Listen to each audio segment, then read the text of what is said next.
Hello, everybody. Welcome back to the realm.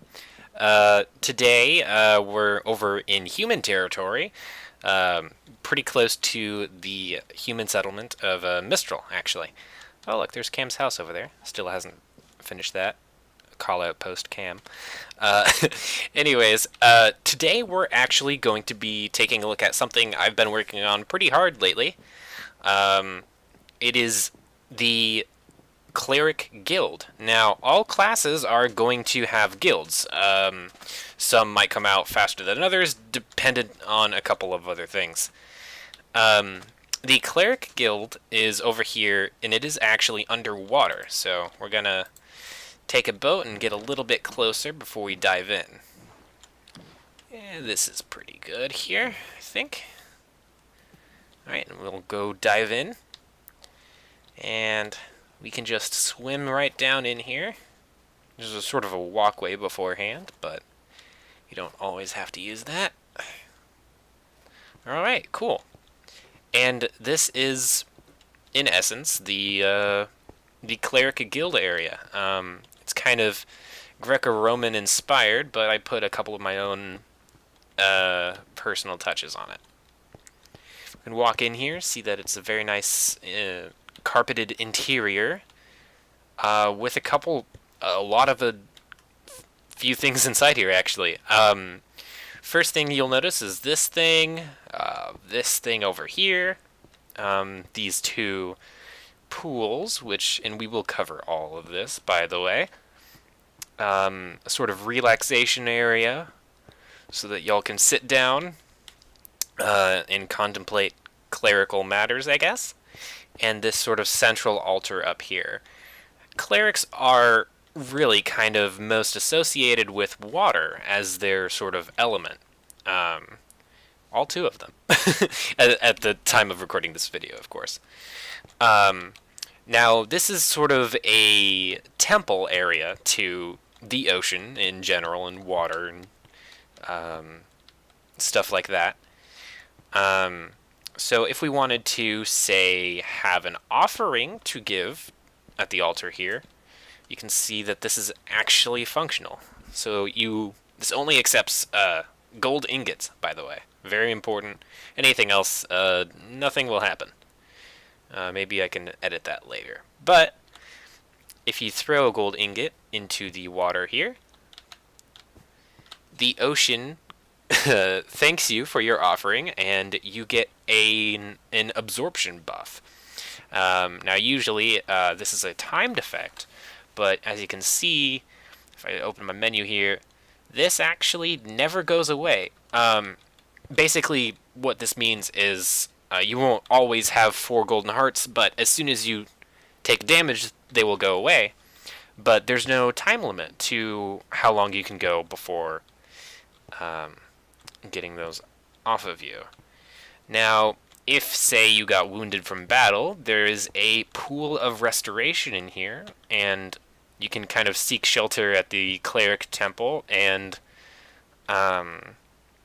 you can just take a dunk in here, and you'll get the same sort of effect from a cleric wand when they're healing you.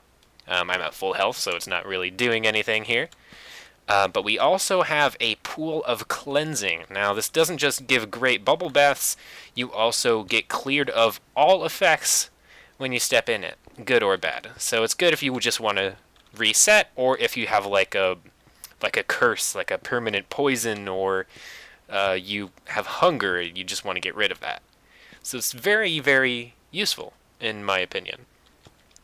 Let's see. Right over here we have a couple of other features here. I think I'll get to this one first. Now, clerics kind of have the theme about them about purifying, cleansing, that sort of thing. So I wanted to incorporate that sort of thing with some sort of physical block. Now, as you can see, we have both soul sand, and I forgot to give myself the other block here, silly me.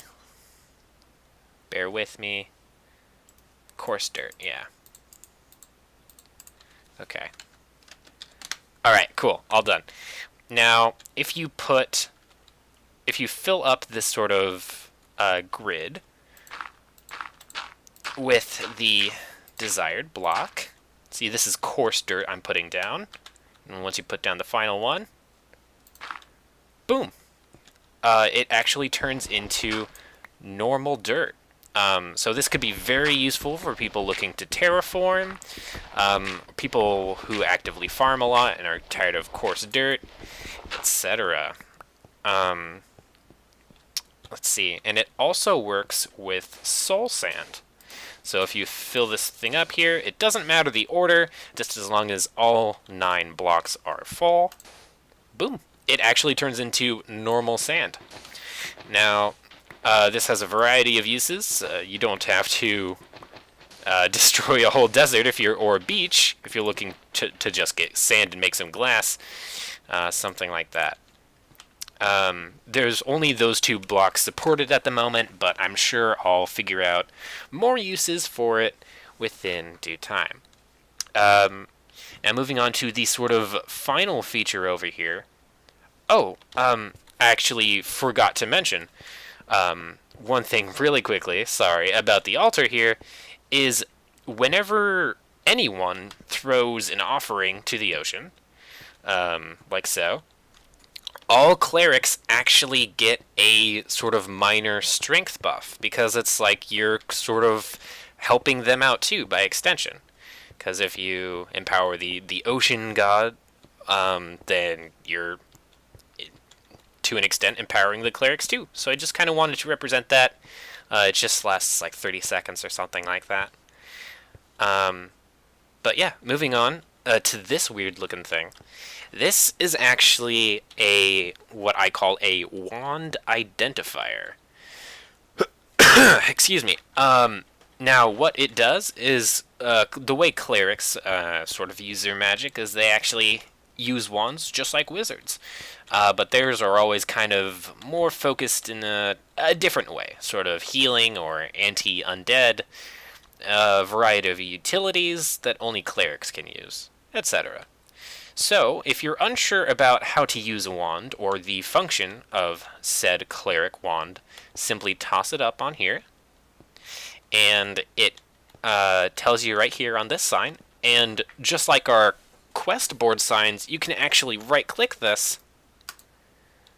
If I get a little closer, there we go, and it'll tell you the name and the function of it. So this is the Wand of Entombment. This clerical wand allows for a sort of ironic justice against undead monsters. When cast, the spell drags zombies and skeletons alike into the earth. So there's a variety of wands out there. Less cleric wands than wizard wands, actually, but that's okay, because we have more features on the way, of course, always. And really, that's sort of it. They have their banners posted around here if you want to make copies of those. And this is I imagine, a grand meeting place for all clerics to just sort of chill out, get some buffs, and plan what to do with their groups and stuff like that. So I just wanted to, for all guild spaces, I kind of want them to be functional as well as pretty, and I worked quite a while on this one.